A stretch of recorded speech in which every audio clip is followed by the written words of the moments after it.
အိမ်တေအိမ်ကိုဆင်းရဲစေနိုင်တဲ့အချက်၅ချက်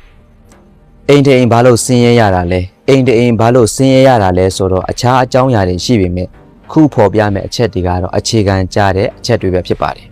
နံပါတ်1က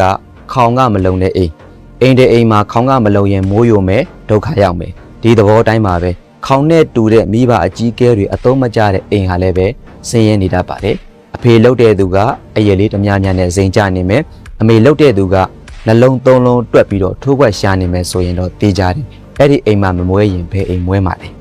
နံပါတ်2ကမိဖို့ကြောင့်မလုံတဲ့အိမ်ငွေထွက်ပေါက်အစမိဖို့ကြောင့်ကလို့ဆိုပါတယ်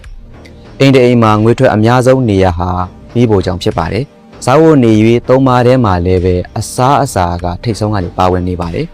အဝတ်မရှိဘူးလားရှိတာလေးနဲ့လောက်အောင်ဝိုးနေလို့ရတယ်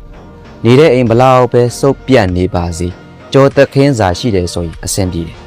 ဒါပေမဲ့အစားအစာမစားဘဲနဲ့ကြတော့နေလို့မရဘူးလေဒီတော့မိဖို့ကြောင့်ကငွေထွက်အများဆုံးနေရာဖြစ်တာစမ်းပါဘူးဒီလိုငွေထွက်အများဆုံးနေရာဖြစ်တဲ့မိဖို့ကြောင့်ကိုတေးသေးချာချာမစီမံနိုင်မခံခွင့်နိုင်ဘူးဆိုရင်အဲ့ဒီအိမ်ဟာလေဆင်းရဲနေမှာပဲတဲ့နောက်နံပါတ်3ကမိသားစုထဲမှာရေသာခိုလိုက်စားနေတဲ့သူတွေရှိတဲ့အိမ်တဲ့ဟိုးဘိုးဘွားလက်ထက်ကအဖိုးတွေအဖွားတွေခစ်ကအဖိုးတယောက်တည်းငွေရှာရုံနဲ့ကြံတဲ့သမီးသားစုလုံးစားလို့ရခဲ့ပါတယ်ဒီနေ့ကုံစည်းနှုန်းနဲ့ဆိုရင်တော့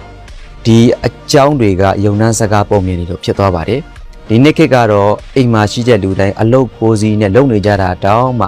မနေ့လောက်ငါအောင်သုံးဆွဲနေရတဲ့ခေတ်ဖြစ်ပါတယ်ဒီလိုခေတ်ကြီးထဲမှာကြီးကောင်ကြီးမားနဲ့မိဘလှုပ်ရှားထိုင်စားနေတဲ့ညီကိုမောင်နှမတွေရဲ့လှုပ်ရှားကိုအာမနာတမ်းဝင်စားနေတဲ့လက်ကြောမတင်းတဲ့လူတွေလည်းပဲရှိတတ်ပါတယ်ဒီလိုလူတွေရှိတဲ့အိမ်ဟာလည်းချမ်းသာဖို့ခက်ခဲနေပါလိမ့်မယ်နောက်နံပါတ်4ကညီကိုမောင်နှမတွေမညီညွတ်တဲ့အိမ်ညီကိုမောင်နှမတွေတော့ရှိပါရဲ့အလုပ်တွေတဲ့ကိုစီရှိကြပါရဲ့ဒါပေမဲ့တယောက်နဲ့တယောက်အမြဲတမ်းတွေ့ကတ်တဲ့စကားတွေများကြတဲ့မျက်နှာချင်းဆိုင်ပြီးဆိုတာနဲ့တကြက်ကြက်နဲ့ရံဖြစ်နေကြတယ်ဒီအိမ်ကတိုးတက်ဖို့မလွယ်တဲ့အိမ်ဖြစ်ပါတယ်နောက်နံပါတ်5ကအိမ်တွင်းတခိုးရှိတဲ့အိမ်ကြောက်စရာအကောင်းဆုံးတခိုးတွေထဲမှာအိမ်တွင်းတခိုးကအဆိုးဆုံးပါအပြင်ကလာတဲ့တခိုးကတခါတလေမှတစ်အိမ်ပေါ်လာချောင်းနေဆိုပေမဲ့အိမ်တွင်းတခိုးကတော့အချိန်ပြည့်ခိုးဖို့ချောင်းနေပါတယ်အလုံးမရှိအကိုင်းမရှိအမြဲတမ်းငွေလိုနေတတ်တဲ့အိမ်သားတစ်ယောက်ဟာအိမ်တွင်းတခိုးပါအဲ့လိုလူတွေအလုတ်လဲမလုတ်လက်ကြောလဲမတင်း